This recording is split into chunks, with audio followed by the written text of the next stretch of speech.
Now last video you guys learned about acceleration, how acceleration comes, how do we derive acceleration using velocity, correct? So basically you did a little bit of differentiation. Now let's try to see how a body moves in a constant acceleration. Because see, remember acceleration, how we defined acceleration? For a very small amount of change in time, what was the change in velocity, correct? That was basically acceleration. Now, in this, see, suppose you have a constant acceleration. Okay, if it has a constant acceleration, that means the rate of change doesn't come into picture, correct? There's no rate of change. So, what we come across is, see, let's say a body, so imagine you have a body has an initial velocity of u, okay, and then it's moving with some velocity and reaches a final velocity of v, okay, then it takes some time t, okay. Now, actually speaking, when we say delta v is nothing but v minus u, the change in the velocity, right?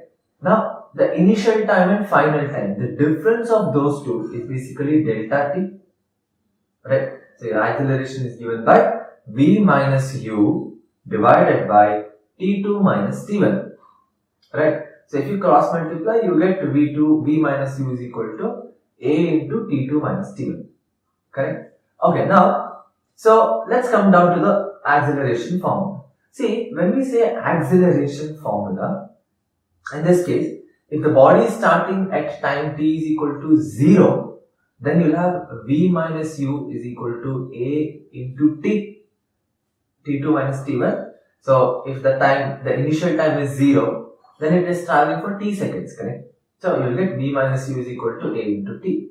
So, we get v is equal to u plus at. Yeah, so this was one of the formulas, whatever in kinematics we derived this, correct? Now, in 2D, how do we use this particular formula? That's very important. See, velocity is a vector and it has two dimensions. Remember, velocity we use the resolution of vectors within. Same thing. So, your velocity, the final velocity v, I can write it as vxi plus vyj.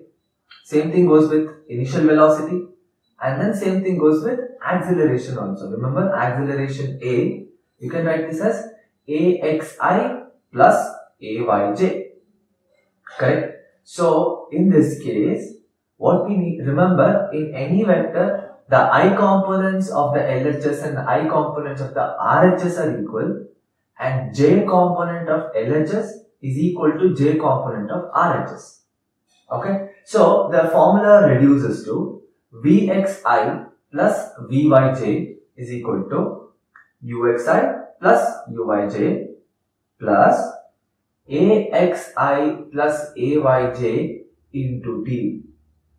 Okay, so comparing the I components and J components, so we'll get this as Vx is equal to Ux plus Ax into T. Next, Vy is equal to Uy plus Ay into T. Okay. Now, see here why this formula is important, because any two-dimension problems you have, okay, you have a formula, you have a problem based on two dimension, we can reduce it to two one-dimension formulas.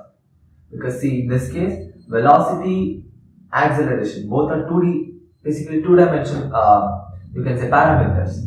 But we reduced it to one dimension. So, any two-dimension formula, you can reduce it to two one-dimension formulas. Understood, right? So, this is how it goes when you have constant acceleration. Alright?